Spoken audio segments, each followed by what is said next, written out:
All right. Well, first of all, I just want to say I appreciate the opportunity to speak with all of you today. Wrestling is a sport that I have an immense amount of respect for. Unfortunately, in high school, we didn't get it till my senior year, so that was the only year I got to do it.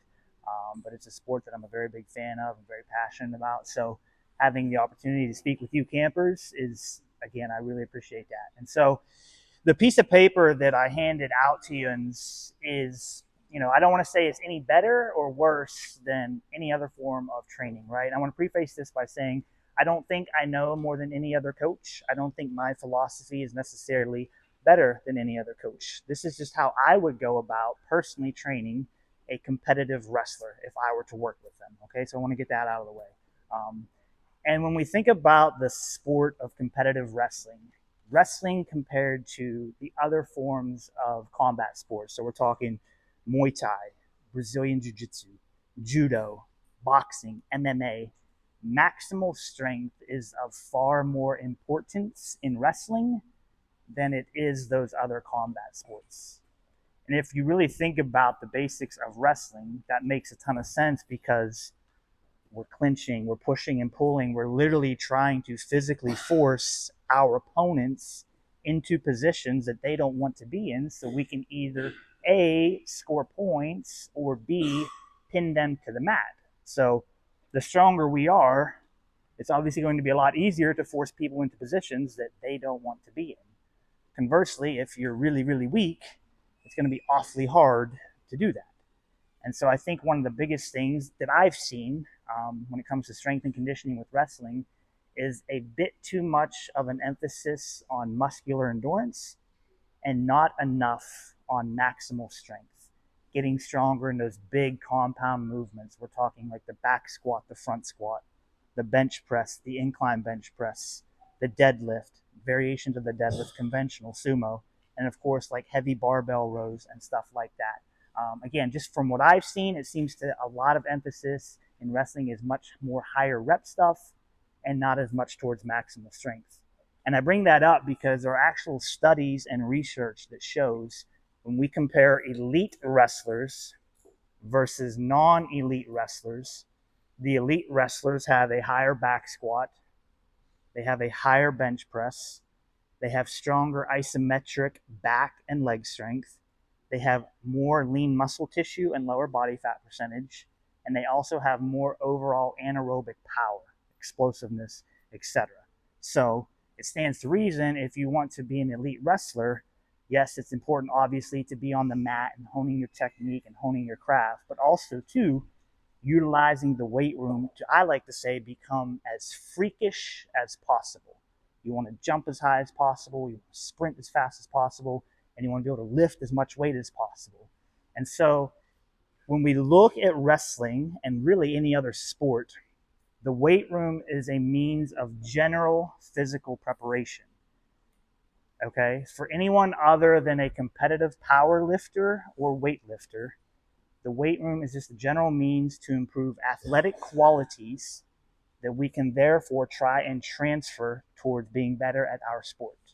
So, for example, a competitive power lifter, the weight room is specific because their actual sport entails competing in the squat, the bench press, and the deadlift. Conversely, if a competitive power lifter partook in a wrestling class once a week, that would be a general means of physical fitness and preparation for a wrestler. So when we look at wrestling, specific physical preparation for you guys is what you're literally doing here at camp when you're on the mat and you're honing your technique and you're honing your craft.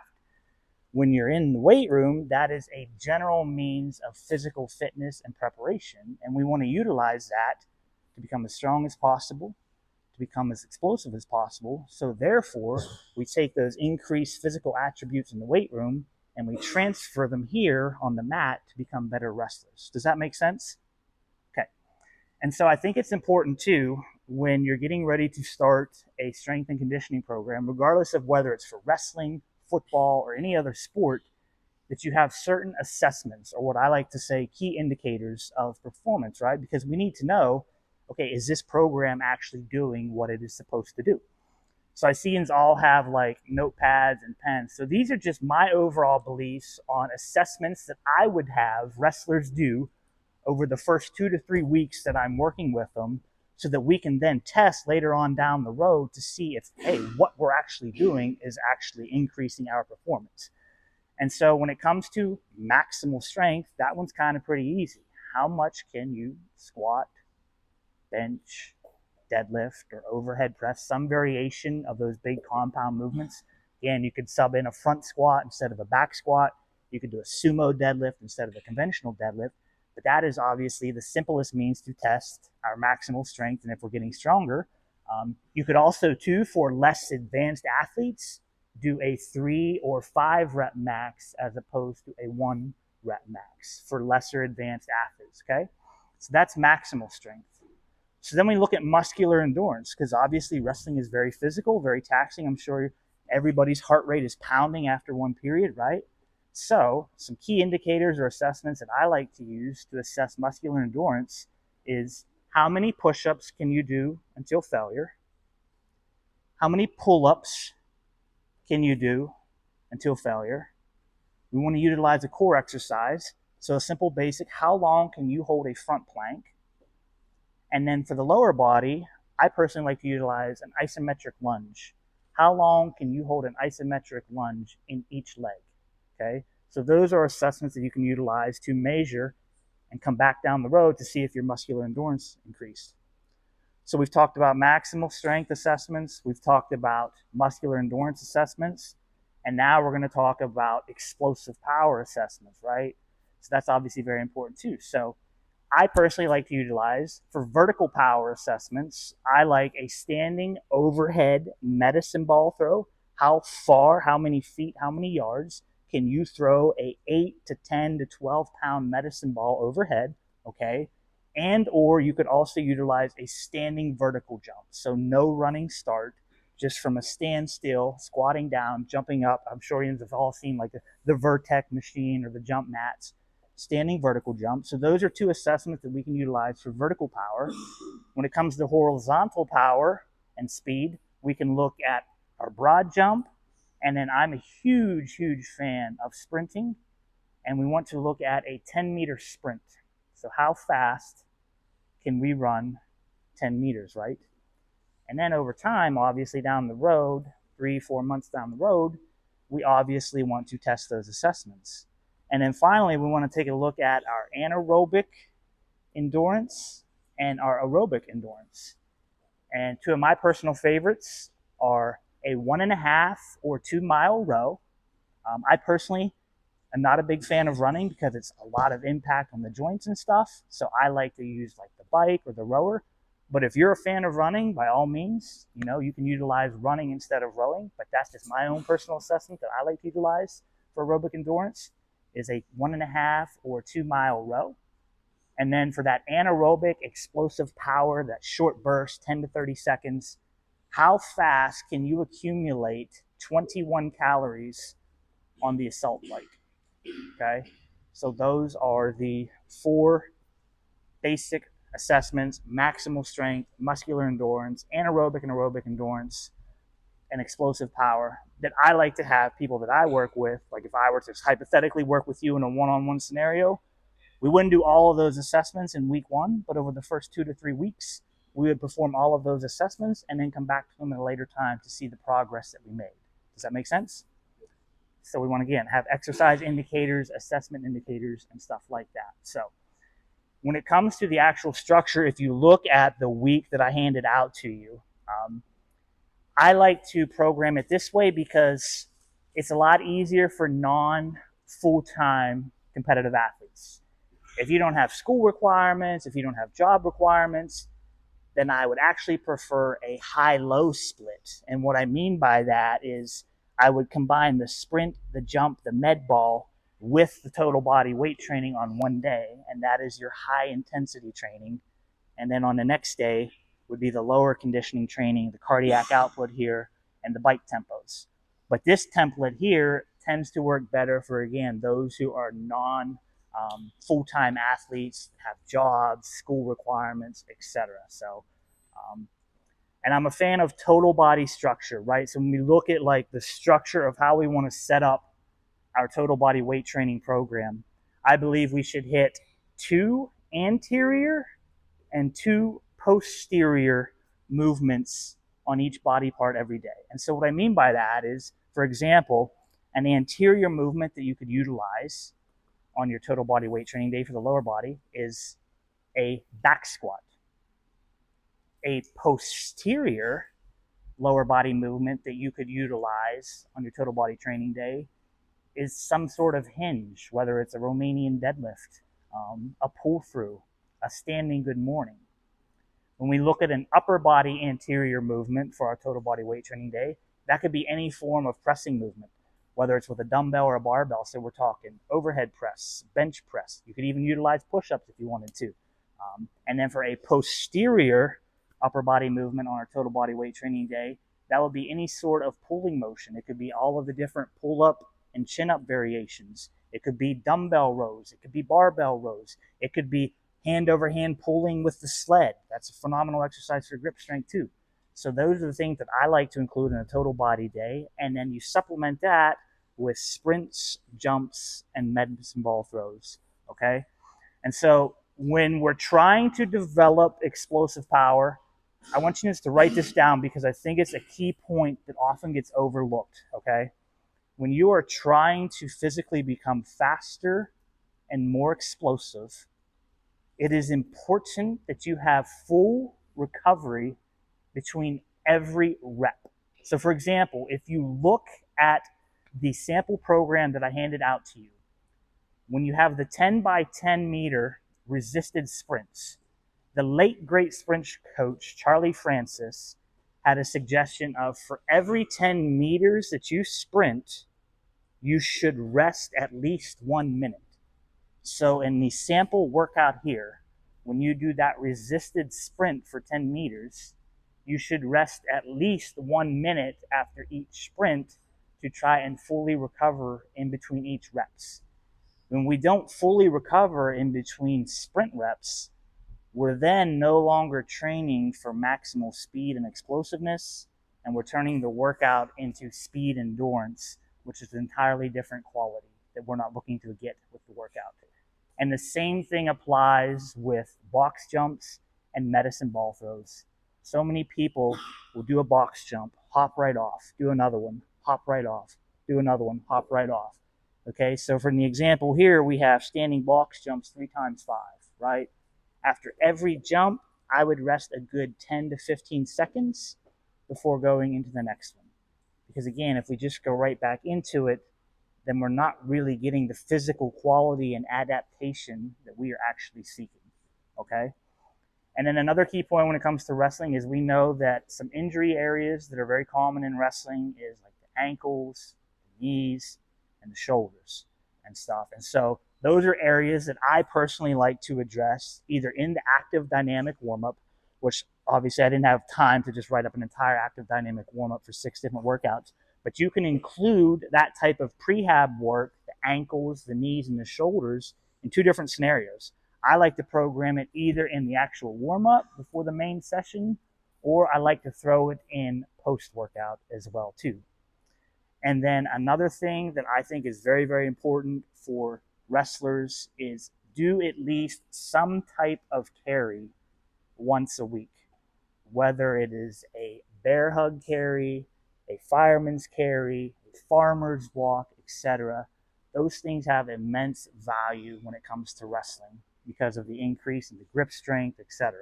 So, and if you take a look at this total body program that I sent you, we are addressing the neck in our 2 main training sessions. And then, like I said, in the warm-up, we would take a look at working on ankles and shoulders as well.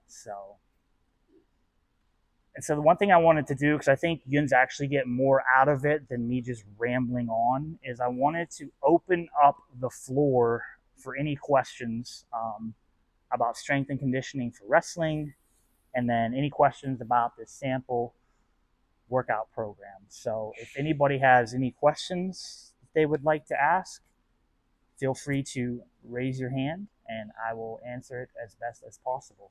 Yes. Yeah, so that's a really great point. So for in-season wrestling, I think one of the biggest mistakes, and this is not specific to wrestling, this is specific to all of the team sports football is really, really big at making this mistake, is they do too much volume.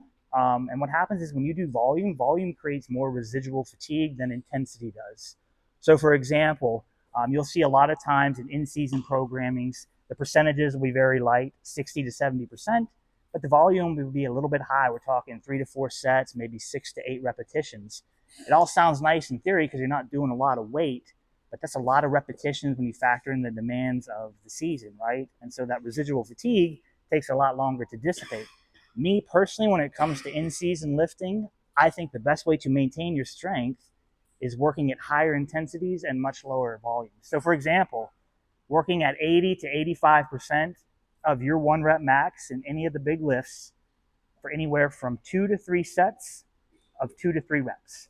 Okay, that's the best way to maintain strength, because I tell people, like, what good does it do us to increase our strength in the off season, get a stronger squat, get a stronger bench press, a stronger deadlift, and then we either fail to maintain it in season or we completely lose it? That just defeats the purpose of the past 5 to 6 months that we just spent trying to become as strong as possible. That's a really great question, and honestly, in-season lifting is one that a lot of people, like I said, in my experience, I've seen some samples of the football related.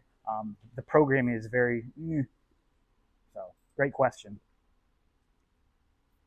Yeah. Why would you do one carry a week rather than a So that's totally up to you. So everybody's recovery capacity is different, right? I like to say to try to do the minimum to elicit the actual adaptation. Does that make sense? So I'm a big fan of the KISS method. Keep it simple, Sally. But you're welcome to include, if you wanted to, like, say, for example, on the second total body weight training day, if you wanted to do another carry, so you had the farmer's walk on the first lifting day, if you wanted to include some Zercher carries or sandbag carries, by all means, that's fine. So this is just a general structure. So there's nothing wrong. Just be careful with, like, the volume and stuff like that. So yeah, absolutely. So when it comes to your routine, like your split and selecting exercises to go with the main compound movements, how do you do that in a way where you get the most from working your main compounds at the bench, but then you're also not physically fatiguing yourself so much in that session by working a similar muscle like you're doing bench, you would be your triceps? Yeah. So if you take a look here, so for example, if you brought up the bench press day, we're really not doing anything else. So all we're doing, again, I talked about like the anterior and the posterior, 2 upper, 2 lower. If you look at the bench press, where the bench press is the main lift for the day, we're not really doing anything else that day for the chest, the shoulders, and the triceps. The other upper body movement that we're doing is a Penlay row. So it's an upper body pulling motion. So that's a great question. And again, I go back to like my philosophy, right? Like I don't include like isolation work, like bicep curls and tricep push downs in my programming. I tell people that I work with, if you want to throw it in afterwards, 4 or 5 minutes of just going back and forth between some sort of curl, some sort of push down, that's totally fine. But these big compound movements, like for day 5, the bench press and the Penlay row, you're going to get your biceps worked, you're going to get your back worked, you're going to get your chest worked, you're going to get your shoulders worked, you're going to get your triceps worked. And so I don't really include those extra isolation exercises that can obviously induce volume and fatigue to potentially lead to overtraining. So then are you, so when you're doing that, is it just accessory work? Like you were talking about grip and a lot of your stuff? Yep, absolutely. Neck and conditioning. Yep. Like you're just doing accessory work to the main compound, or do you like focus more like base supersets after the compound and some bench? Yeah, do I like supersets? Yeah, I'm a big fan of supersets because there is a conditioning component that you get with them as well too, because you're going back and forth between the two with no rest. So we're able to increase conditioning, increase our work capacity, and we can actually get a little bit more work done in a shorter amount of time too. So because I assume like a lot of people in school, they maybe only have 30, 45, 60 minutes to work out. So the inclusion of supersets allows us to get in a little bit more work. And to me, like, I think it's more important for a wrestler to do stuff like neck and grip work as accessory movements than, say, standing barbell curls or skull crushers. Does that make sense? Any other questions? Yeah. Okay, I actually have a good question. Excuse me. So I think, at least when I was lifting and I was in high school, I was younger. I kind of would stay away from the weight room because I was like, I don't want to lift too much because I don't want to put too much weight on. Sure. Right? Because I had to stay at a certain weight class for scholarship. Sure. Stuff like that. So could you kind of talk about how you can get stronger without necessarily gaining weight, and then for the guys who are trying to bulk, how to add that good weight? Yeah, absolutely. And so I always try to tell people, like, you can bulk up or cut on any program. So I actually gained the most amount of size in my competitive powerlifting career when all I was doing was heavy singles, which goes counterintuitive to what most people would think. It's much higher reps, right? More volume, more bodybuilding. And really, when it comes down to gaining weight versus cutting, etc., it all comes down to your nutrition, right? It's like calories in versus calories out. So if you're doing a bunch of heavy weight training, but you're not consuming enough calories to put you in a caloric surplus, then you're not going to gain size. Conversely, if you're trying to cut down, right, you might be trying to cut down with higher volume, right, because you think that's what you've been told over the years, like higher reps is better for cutting and toning, right? But if you're in a caloric surplus, then it's not going to matter because you're actually going to gain weight. So when it comes to like bulking and cutting, a lot of it doesn't really have to do with the weight per se and like the sets and reps. It all comes down to what are you doing in the kitchen. Yeah. Now, I will say, when you're trying to maintain strength in a cut, that's where those heavier singles, doubles, and triples come into play, as opposed to the higher rep stuff. There is much better carryover to maintaining your strength and possibly even improving it slightly when you're working with just singles, doubles, and triples versus the higher repetitions of 5, 6, 7, and above. Speaking on bulking and cutting, do you manipulate your macronutrients when you're bulking and cutting? Yeah, so that's a really great question. So the people that I've worked with who have never followed like any sort of nutritional plan, and I never use the word diet because I think that has a negative connotation. I always tell people we need to find a nutritional plan that fits within your lifestyle. And so the number one thing for me is protein stays pretty much the same no matter what, right? We might increase it slightly when we're trying to gain size. But when it comes to like bulking and cutting, the macro that I have personally had the most success with myself and individuals that I've worked with is keeping the protein the same and really manipulating that carbohydrate intake, right? So obviously we want to be much higher carbohydrate intake when we're trying to gain size versus conversely when we're trying to cut down. Obviously we don't want as many carbohydrates and stuff like that. And the beauty of carbohydrates, especially in a bulking context, is they're protein sparing. And so you don't quite need as much protein. You could actually reduce your protein if you wanted to in a bulk because of the carbohydrate intake and stuff like that. But that's just me personally, my own personal results with that, and individuals that I worked with is keeping the protein relatively consistent regardless of phase, and then really manipulating the carbohydrates to suit the goals.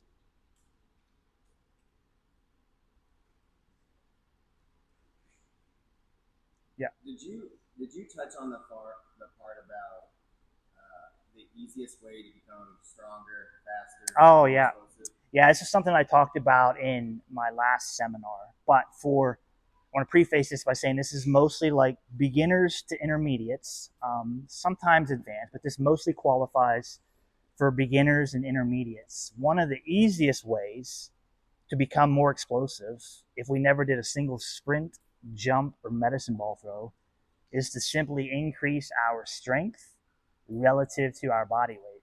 So, for example, if a brand new wrestler came to me weighing 150 pounds and they had a back squat of, let's say, 200 pounds, and after 2 months we retested and they were able to squat 250, I would almost be able to guarantee that even if we didn't do a single sprint, jump, or med ball, they would be more explosive because they're now stronger relative to their body weight. And so strength allows us to propel our body. So the stronger we are, the easier it is to propel our body, but also too, we can apply more force. And so increasing that strength relative to your body, especially for a sport like wrestling, which is obviously a weight class sport and you're trying to stay within a certain range, that's really what the goal is, right? Is to get as strong relative to your body weight.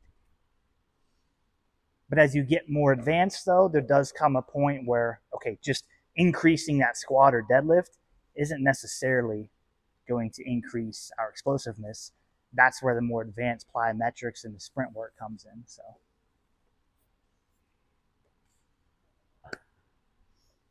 all right.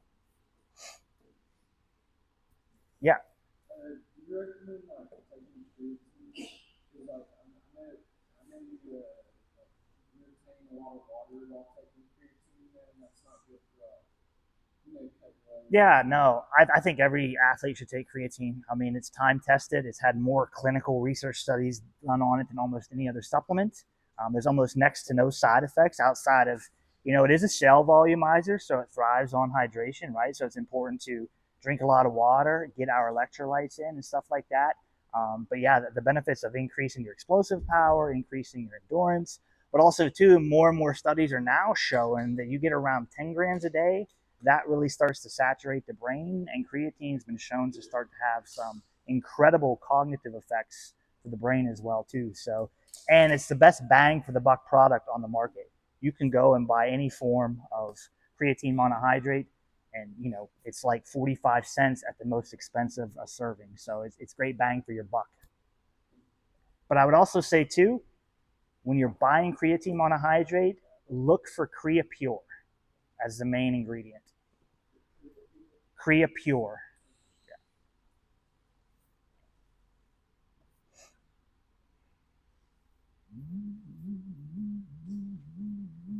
Yeah. Okay, so say you are hitting like these protein goals and everything like that. Would you rather hit your protein goals, like your numbers, in real food, or say like powders or like shakes and things like that? Yeah, and so that's a really great question. So obviously, in an ideal world, we'd be able to get most of it in through quality whole food, right? So like lean chicken, fish, turkey, lean red meat like 93.7, etc. But that can obviously be sometimes very difficult. And that's where a good whey protein isolate comes in incredibly handy. And whey protein has like the highest bioavailability of any protein on the market, including whole food sources and stuff like that. It's got next to no trace carbs or trace fat. Hits the bloodstream almost immediately. So I always recommend like a good whey protein isolate to help supplement your whole foods as well too, just because it makes the process easier to get in your protein requirements, especially if you're busy, right? You're in class, you're working, maybe you don't have meals prepped, but if you have throw a couple scoops of protein in a shaker, you can shake it up on break real quick and get 50 grams of protein just like that. So I'm a huge fan of creatine and a good whey protein. To me, are like foundational supplements that I think every athlete should have. So, yeah.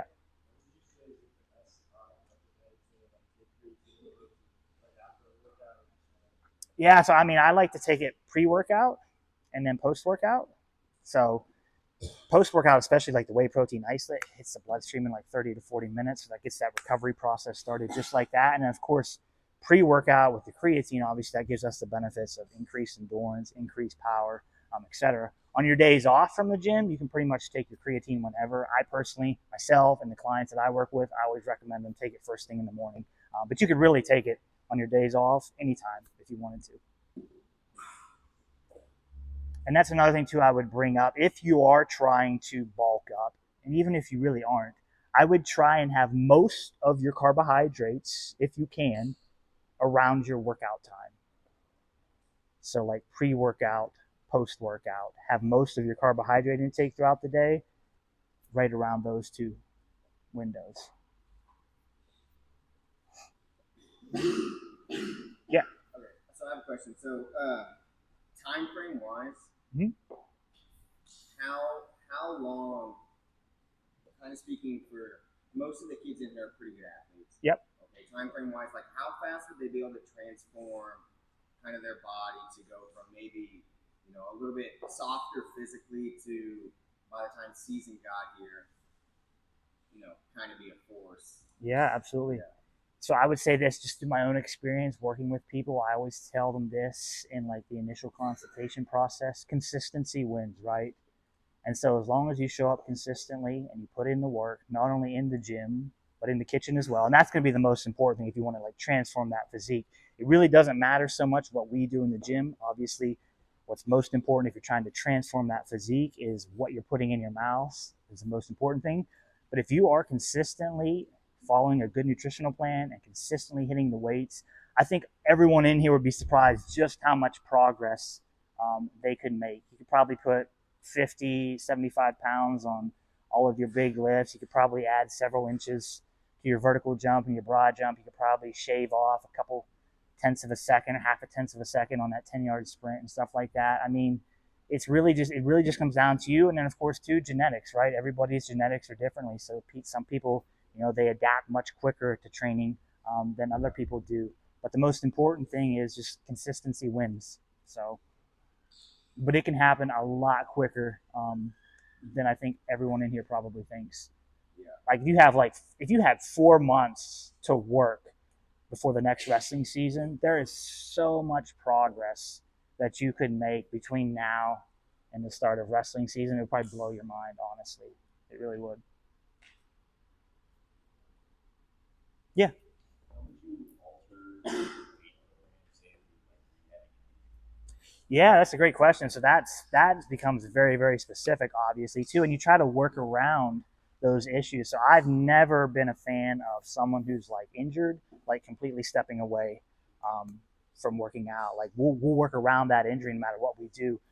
I've had people that have had shoulder issues, so we couldn't like back squat, but they could squat with a safety squat bar because it doesn't require, so that's then becomes incumbent upon the coach and obviously the athlete to communicate with each other as far as, okay, what adjustments and alterations to the program that we can make, because we don't want to take time off, right? You can still make progress even if you're dealing with some sort of injury. It's just, again, it just takes communication between athlete and coach and then putting together the right exercises and stuff like that. But I think one of the worst things is people get injured and then they kind of fall off the wagon a little bit. They're not as serious, about their training when they're not injured. So that's a great question. Yeah. If you're like sick, would you take time off to rest? So, no, depending on how sick you are, right? I mean, if you're like deathly sick and like you're dehydrated and you can barely get out of bed, yes. But I come from the philosophy, and one of my original weightlifting coaches that I had that mentored me and helped me along the way, he told me the day will never come when you can't lift the bar. And that's very, very true, right? Like no matter what, you'll always be able to lift the bar.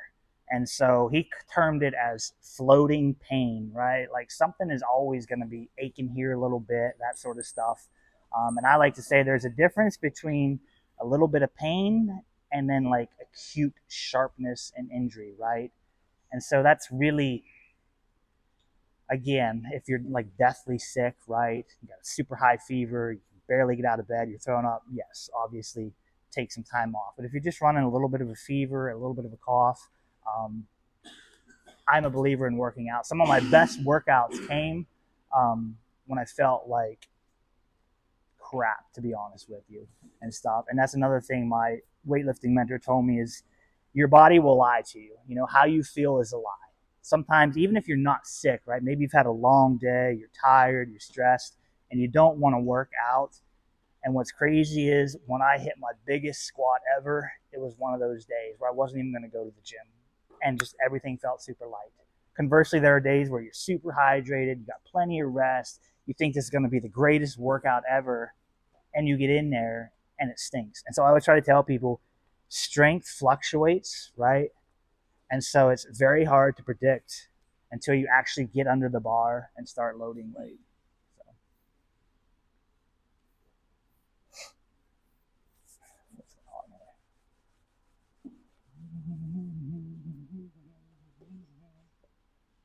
I got one more. Yeah. Okay, can you talk about like the importance of being on a structured program? So if these kids in here are trying to wrestle in college, be a high level athlete, Yep. how big of a disservice are they doing if they're not putting the time Sure. into the strength training? Huge. Yeah, I mean, structure is obviously massive. And one of the worst things that not just wrestlers, but anybody just trying to get into fitness, you see it all the time, is I like to term it program hopping, right? So like 1 week you're doing 5-3-1, and then the next week you're doing conjugate or west side, and then the next week you're doing German volume training, and the next week you're doing something sports specific and stuff like that. In order for a program to be maximized and effective, you need to stick with it consistently. I like to say for at least 8 to 12 weeks to give it a true shot, right? And then after those 8 to 12 weeks, you can make adjustments from there if necessary, or you can just keep bleeding the well dry, right? If you're making progress, then it can be very, very boring, right? Because we're just going to keep doing the same thing over and over and over again until it doesn't produce the results that we're looking for. I think that's the most important thing is like just because something is basic and simple doesn't necessarily mean that it's easy. What's actually hard is following a very meat and potatoes style of programming and not getting caught up with the stuff that we see on social media and hey, $29.99 and you'll increase your vertical jump, 8 inches in 8 weeks, and stuff like that. So consistency wins again, and again, following a structured program and giving it a decent amount of time to actually see results from it is the most important thing that you can do. Yeah, programming hopping is 100% the biggest mistake that all beginner lifters, myself included, make. So, or trying to follow a program that maybe a certain athlete or a certain influencer, right, posts about. Just because something works for Larry Wheels or Sam Sulik or Angelo Ferrari or AJ Ferrari, just because they've seen results, that doesn't necessarily mean that it's going to work for you, right? And I think that's the most important thing too. It's easy to, again, to get caught up in seeing what people that we look up to are doing for their training, but that might not be the best thing for you and your specific strengths and weaknesses right now.